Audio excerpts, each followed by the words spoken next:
My name is Joe.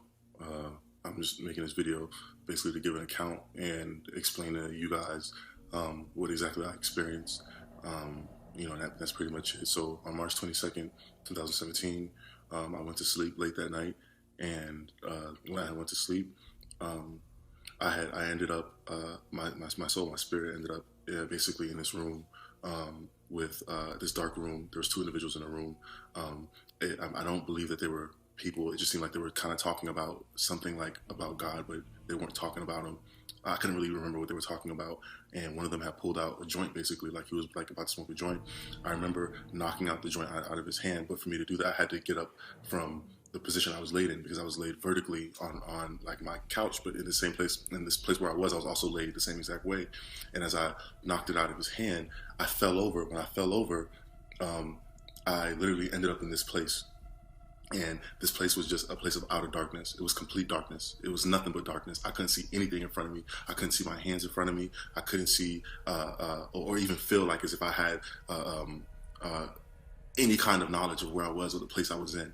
And I was like even trying to pull my hands in front of me, and I couldn't see my hands in front of me. And as I'm trying to figure out what's going on, because even in this world, like when you're trying to look through something, you give it a moment expecting for your vision to adjust and for you to see more clearly, like if it's in the dark or whatever. And so I'm waiting to see for it to adjust and to see more clearly, and it remained complete darkness. And I'm talking about thick darkness. And like maybe within a minute or so of being there, like a small light began to dim a little bit behind me, as if it was something. I don't know if the light was from me or if it was a small light behind me that was allowed me to see began to open up, allow me to see where I was and what I was seeing.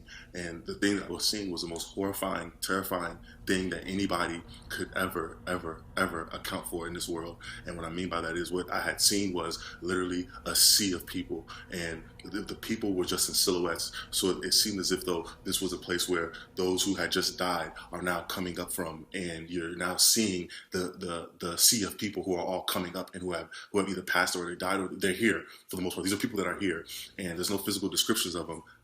They're just literally silhouettes. Like it's almost like I can only see their shadow image of them, and they're in front of me and they're around me. And you're talking about trillions of people, as far as my eyes can see. If you ever attended a concert or any public gathering, or even looked at through TV and you've seen large amounts of people all in one place, or in a place where as you look ahead you see like a large crowd, you can still pretty much see past people. You can see a landscape still. This place was so many people that the landscape was people. As far as my eyes can see, there were people. As far to my left and to my right, as far as I can see, I'm seeing people, and everybody there's no interaction amongst us. Nobody's interacting with anybody.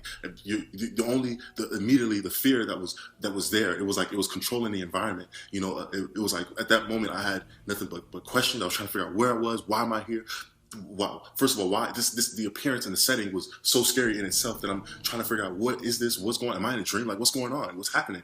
And as soon as I begin to try to figure out what's going on, and right now I'm at from this moment on, I'm at a very, very, very high level of fear, and it remained that way the entire time. And it wasn't because nothing actually about the experience made it scary.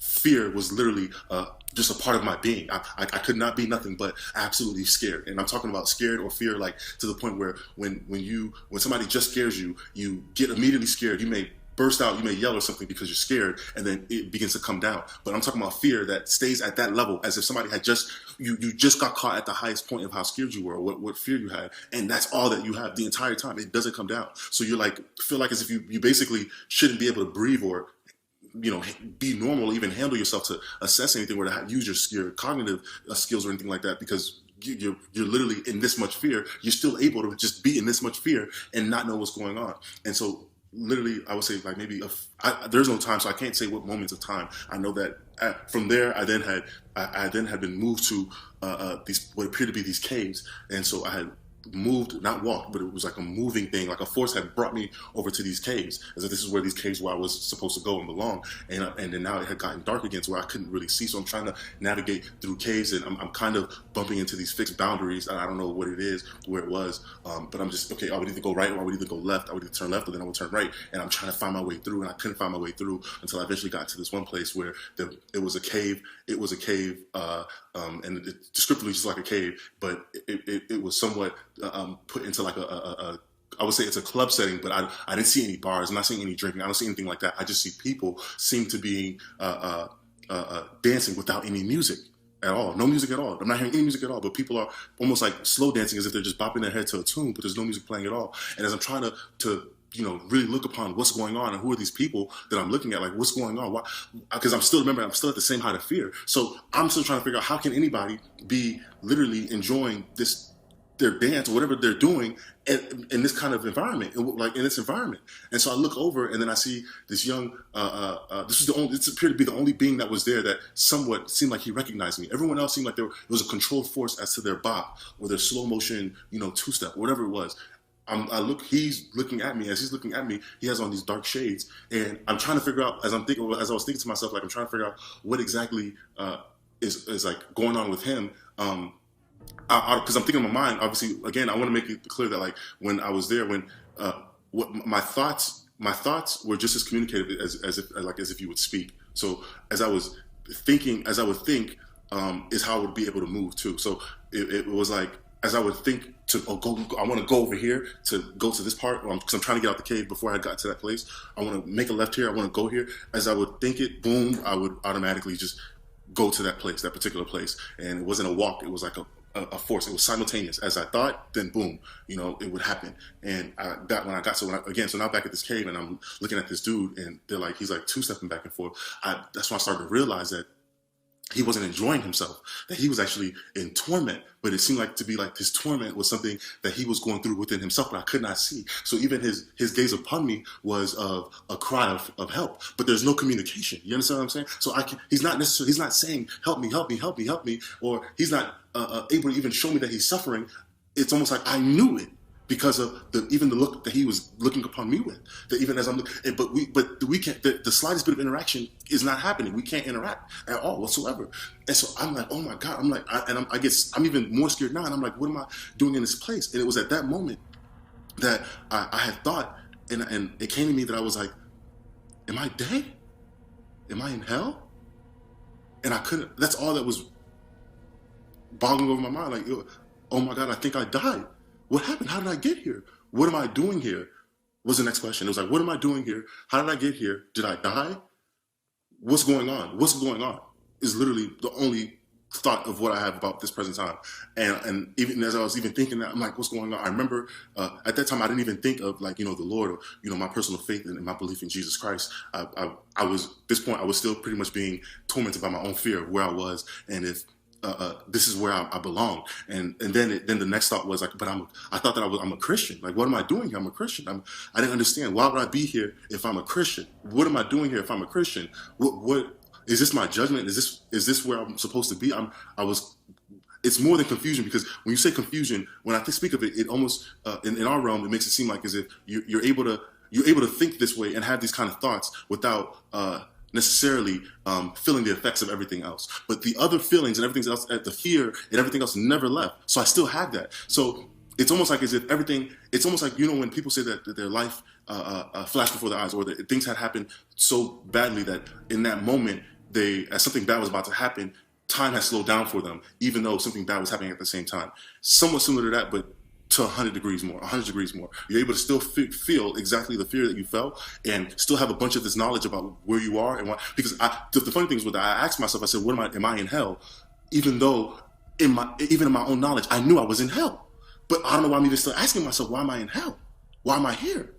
But I knew I was in hell. I had the knowledge that I was in hell. I had the knowledge that everyone here is in hell. Everybody here is in hell. And so I'm like, what's going on?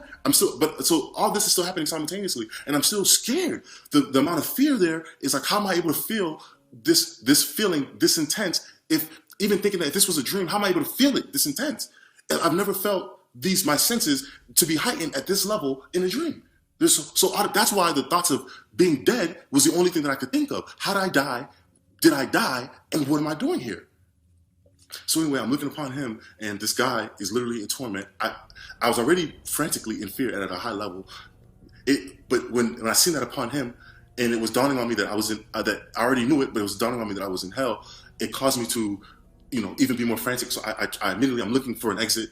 where's the next place I can get out of? I think, to go over here. I go towards the end of the room because I almost don't even want any of them to really even see me here. I don't even feel like I belong here. I'm trying to get out. And so in my attempt to try to get out, I go towards the other corner of the room. As I'm going to the other corner side of the cave, as I go to the other side of the cave, I can't see anything. So I'm still trying to figure out what way am I going and not going. And then even out of a form of desperation, I try to basically escape to see if there's a way I can go up. If I can go upward, is there a way I can go get up out to go up? Is there even an up? And I don't even remember being able to look up because remember you don't as you think it, so is it happening? So even as I'm saying, can I want to go up or can I go up? Simultaneously, I'm already trying to go up, and I realized that I was at the ceiling of this place, but it was a fixed boundary, and I couldn't feel what the boundary was. All I knew was that from the point of the ceiling of feeling this fixed boundary, I felt immense heat. The amount of heat that I felt on top of me, the immense heat that I felt on top of me was so scary.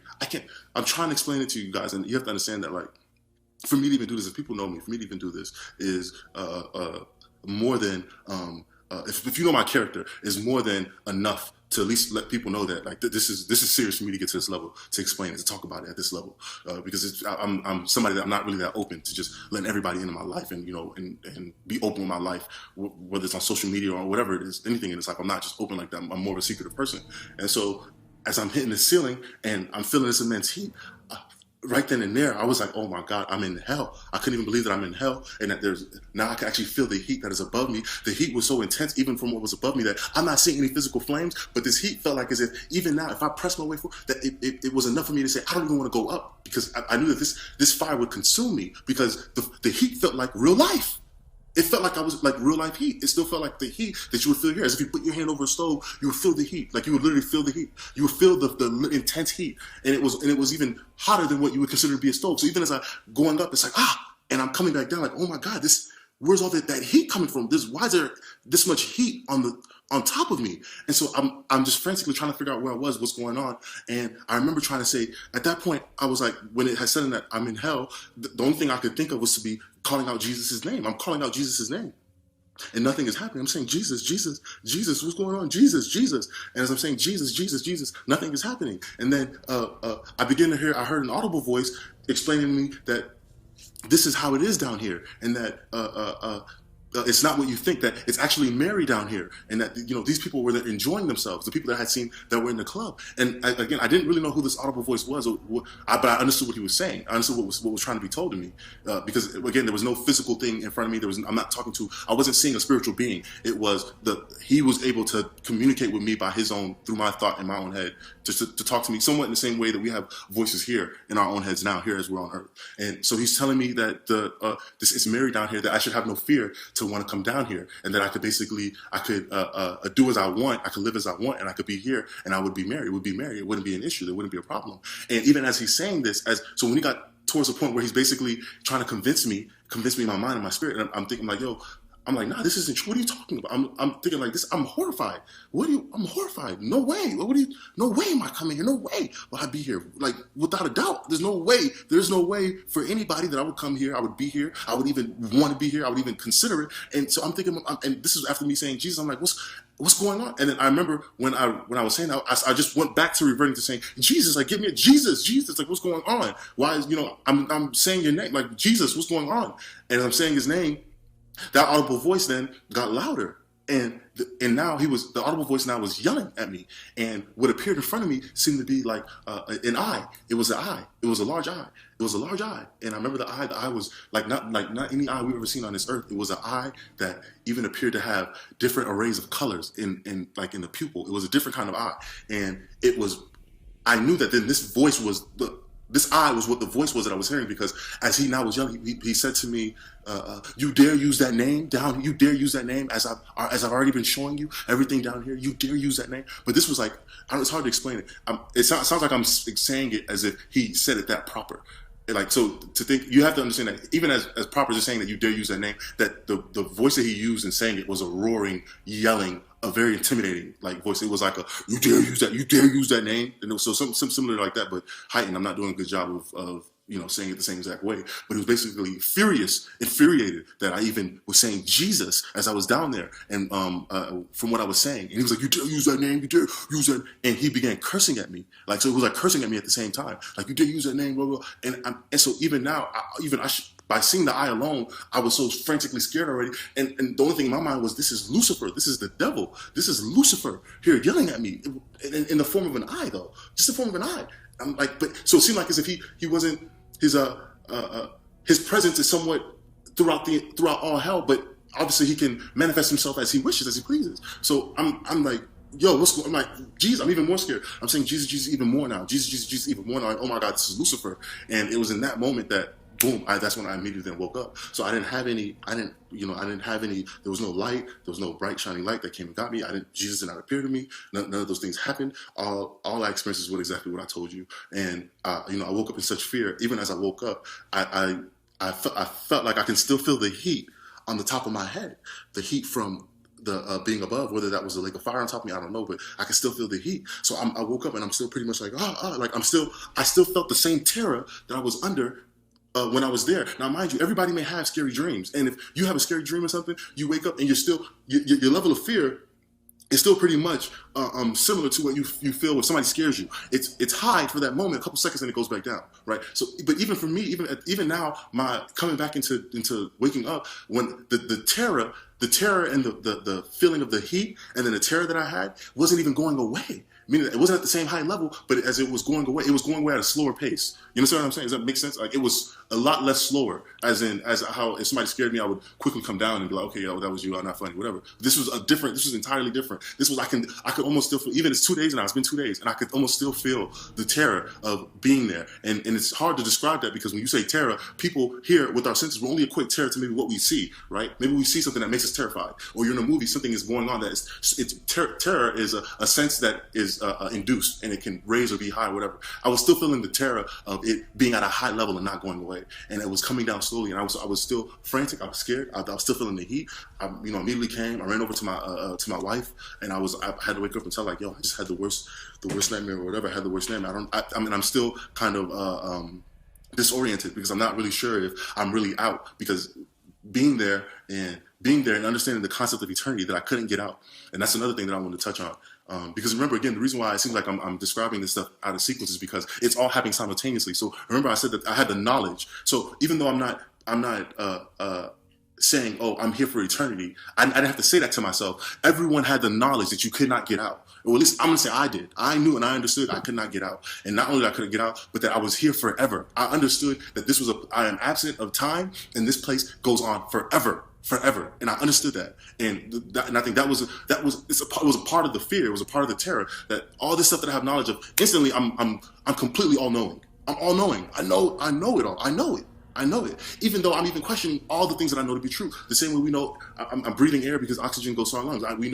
We learn common things here, the natural laws on this earth. We know it, we just know because we know it, even if it's not explained to you, you just know it to be that way. So it's the same exact way. I just knew that I was here forever. I was stuck here forever. I couldn't get out. And what was going on was being controlled. And that was the worst part about it. That was the worst part about the entire experience. That was the worst part. The worst part, and the worst part of the lack of hopelessness, and that nobody can interact with anybody else. Nobody. There's even comfort in being in an oppressive state. There's comfort. A good example. I'm being real. Me being a black person. It's comfort. There's still comfort to feeling like, or knowing that, your struggle of what you go through to overcome, racial disparities or racial discrimination or biases, that I'm enduring it amongst a group. There's a certain level of comfort there in feeling, and in everybody's own heart. Or if you're in jail, even people in jail have a comfort that they're not the only ones in jail. Even if they're in solitude, they understand that there's other people here, and that this is something that others are enduring with them. You're not even given simple comforts like that. You don't even feel. It's not that you don't even care. It's not an element of that realm. You don't even feel a comfort. Comfort is absent. So there's no recognition of, oh, look at how many people we're all going through it. Look at how many people are here. It's impossible. There can't be a party in hell, because even though when you're in hell, the only person that you believe that is going through something that you can feel and feel and go through is you. The only thing you can be, even if you're there with millions upon trillions of people, you feel as lonely as if you're the only one there. And that's hard to explain. You feel like you're the only one there. That's exactly what it was. Exactly. So absent comfort, absent no interaction. Everything that appears to be even slightly good is not there at all.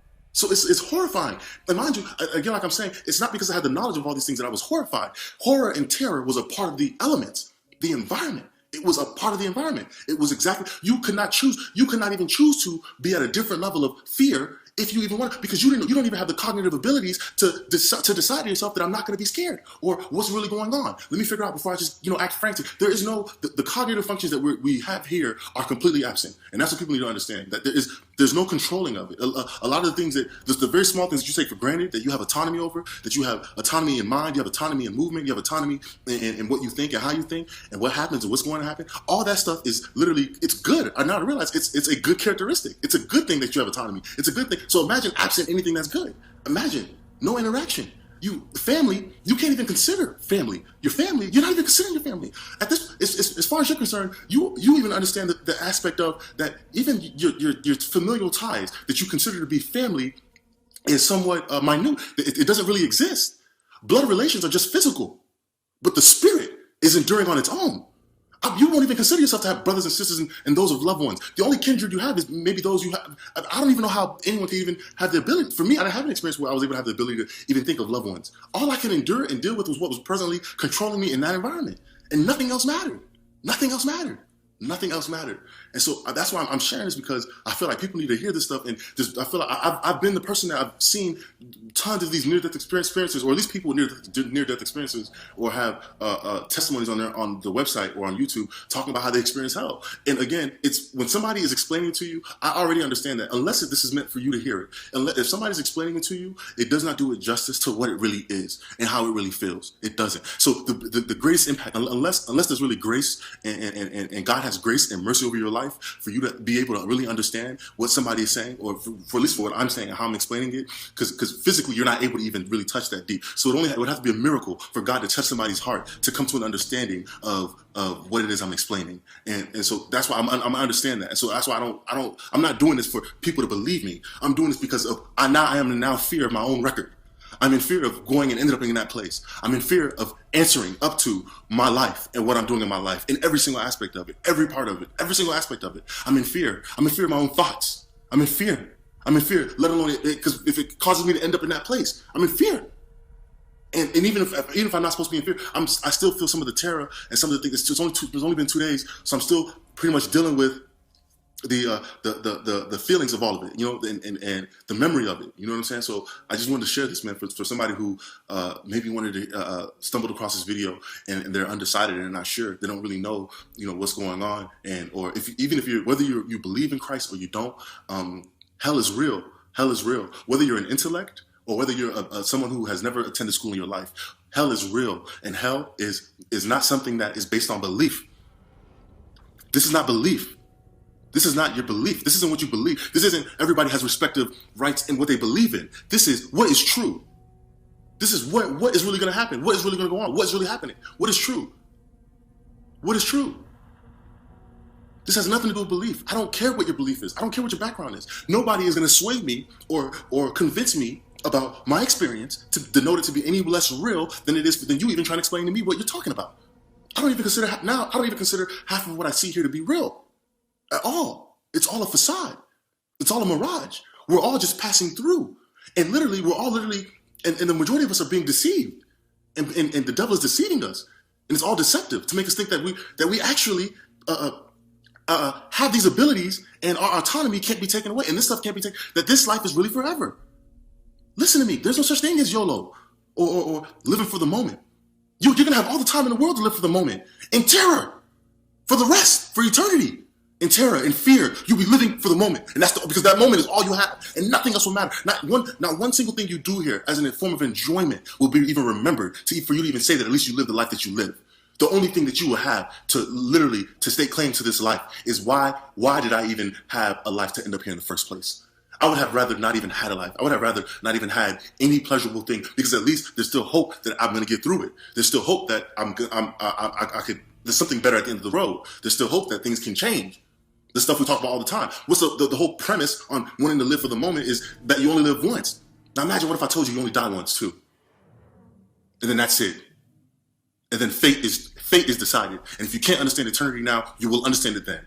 And it's not up for discussion. It's not for debate. I'm not looking for political talk. I'm not looking for schools of thought. I'm not looking for religious faiths and beliefs in the afterlife. I'm not looking for literature. I'm not looking for any of those things. The word of God is the word of God. The word of God is the word of God. And that's all. And in that place, all you will know and understand is to be true. There's no debate. People are not debating down there. Nobody's debating. Nobody's trying to figure it out. Nobody's trying to debate amongst each other. Even if you don't believe in him or you're not sure why you chose him, you still don't want to be there. Do you hear what I'm saying? You still don't even want to be there.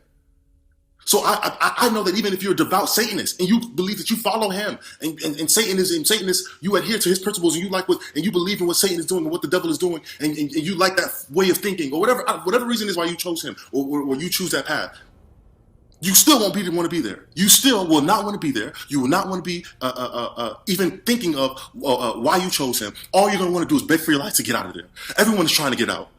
Everyone is trying to get out. And nobody's concerned about the suffrage of anyone else because what you're going through is so heightened. It's such at a high level of what you're dealing with alone that you probably couldn't even remember if you had a mom. You couldn't even remember if you had a life once before. How many brothers and sisters you have. These things are not even of concern. Who's your loved one? Where's your kids? None of that stuff. None of it matters. None of it. None of it. So I just wanted to, man, put that out there and let everybody hear this because if you can't see that from my look, my expression, how it's coming from my heart, I'm not telling the truth. I have no reason to lie. I have no reason to do this. Nobody has any reason to just come out and say things just to say things. Not that there's everybody can give an account for what they want to give an account for. But I know what was real. So at least for me, I want to make sure my record is clean so that you can't say that I didn't say it. So that nobody can, so that it's known, that everybody knows that Joe said it, that I said it.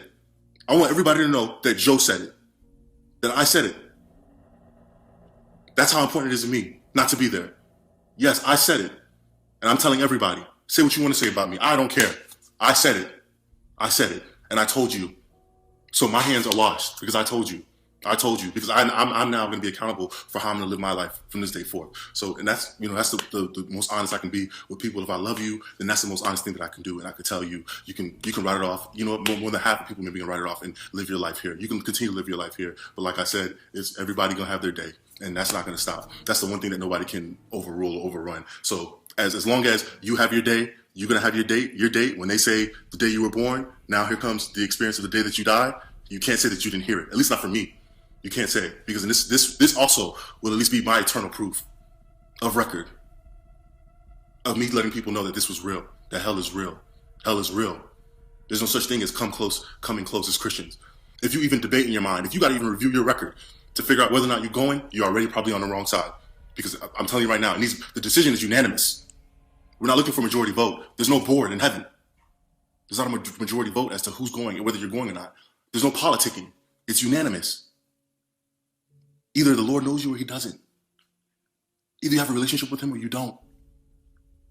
And what I mean by relationship, I'm not talking about past relationship. Now. Right now. You could even know God. You could have prayed to him and he answered your prayers. And that was your proof as to why you attained to this faith that you believe that you believe in God. Or you told other people about Jesus because of little experiences you had, whether you prayed or you were healed before, or you've always had a feeling, maybe you've even had his presence with you before, or you're even more of an active believer. You know, you've had an ongoing relationship with him throughout your entire life. Maybe you grew up in a church, whatever it is. If you do not have the Spirit of the Lord in you, free from indwelling sin, you hear what I said, free from indwelling sin. At the moment that he comes, or the moment that you die, you'll find yourself in hell.